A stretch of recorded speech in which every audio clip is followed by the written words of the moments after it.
నమస్తే నేను మీ కుప్ప పద్మిని ఇన్నాళ్ళు మీ సపోర్ట్ ని నాకు అందిస్తూ మీ ప్రేమని నాకు అందిస్తున్న ప్రతి ఒక్కరికి కృతజ్ఞతలు ఇప్పుడు చూడబోతున్న ఈ వీడియో కూడా ఖచ్చితంగా మీకు ఉపయోగపడుతుంది లైక్ షేర్ అండ్ సబ్స్క్రైబ్ చేసి మీ ఇష్టాన్ని అలాగే మీ సపోర్ట్ ని నాకు అందించండి అలాగే ఈ వీడియో పట్ల మీ అభిప్రాయాన్ని కామెంట్ సెక్షన్ లో కామెంట్ చేసి నాకు తెలియజేయండి నమస్తే నమస్కారం రేపటి విశిష్టతని ఒకసారి చూద్దాం రేపు 21వ తారీఖు నవంబర్ నెల 2024వ సంవత్సరం గురువారం శ్రీ క్రోధినామ సంవత్సరం దక్షిణాయనం శరదృతువు అనురాధ కార్తె రేపు కార్తీక మాస బహుళపక్ష షష్ఠి తిథి సాయంత్రం 5:03 వరకు తదుపరి సప్తమి తిథి పుష్యమి నక్షత్రం మధ్యాహ్నం 3:35 వరకు తదుపరి ఆశ్లేష నక్షత్రం శుక్ల యోగం మధ్యాహ్నం 12:01 వరకు తదుపరి బ్రహ్మయోగం వాణిజ్యకరణం సాయంత్రం 5:03 వరకు తదుపరి భద్ర అంటే విష్టికరణం రాత్రి తెల్లవారుజామున 5:29 వరకు ఉంటాయి సూర్యుడు వృశ్చిక రాశిలో అనురాధ నక్షత్రంలో సంచరిస్తున్నాడు చంద్రుడు కర్కాటక రాశిలో సంచరిస్తున్నాడు నక్షత్ర వర్జం రాత్రి తెల్లవారుజామున ఉదయం 5:14 నుండి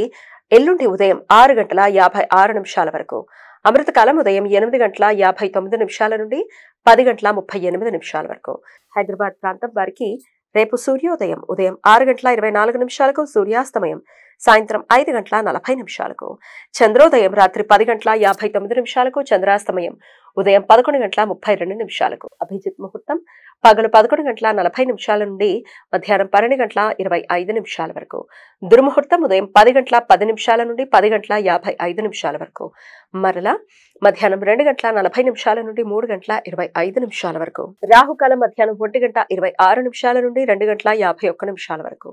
గుళిక కాలం ఉదయం 9:13 నుండి 10:38 వరకు యమగండం ఉదయం 6:24 నుండి 7:49 వరకు రేపు కృష్ణపక్ష షష్ఠి వ్రతం కొన్ని ప్రాంతాలలో భక్తులు రేపు ఉపవాసం ఉండి సుబ్రహ్మణ్య స్వామి ఆరాధన చేస్తారు రేపు గురు పుష్యమి యోగం సర్వార్థ సిద్ధి యోగం అమృత సిద్ధి యోగాలు రేపు సూర్యోదయం నుండి మధ్యాహ్నం 3:35 వరకు ఉంటాయి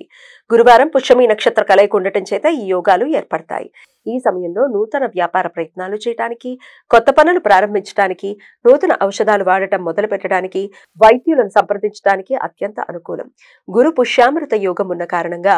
ఈ యోగ సమయంలో నూతన మంత్రోపదేశం తీసుకోవటానికి పెద్దవారిని మేధావులను ఆధ్యాత్మిక గురువులను కలవటానికి నూతన వ్యాపార భవన నిర్మాణానికి శంకుస్థాపన చేయడానికి అత్యంత అనుకూలం రేపు రాత్రి 1:26 సాయన రవి ధనస్సు రాశిలోకి ప్రవేశిస్తాడు అప్పటి నుండి ధనురాయణం ప్రారంభమవుతుంది పితృదేవతలకు శ్రాద్ధ విధులను నిర్వర్తించడానికి అనుకూలమైన షడశీతి పుణ్యకాలం రేపు సూర్యోదయం నుండి మధ్యాహ్నం 12:02 వరకు ఉంటుంది వైద్యుతి మహాపాత వైద్యుతి పర్వకాలం రేపు సాయంత్రం 7:54 నుండి రాత్రి 1:39 వరకు ఉంటుంది రవిచంద్ర గ్రహాల మధ్య పారలల్ ఆస్పెక్ట్ రవి గ్రహ క్రాంతి దక్షిణం వైపు చంద్రగ్రహ క్రాంతి ఉత్తరం వైపు ఒకే 20 డిగ్రీలకి చేరుకోవడంతో రాత్రి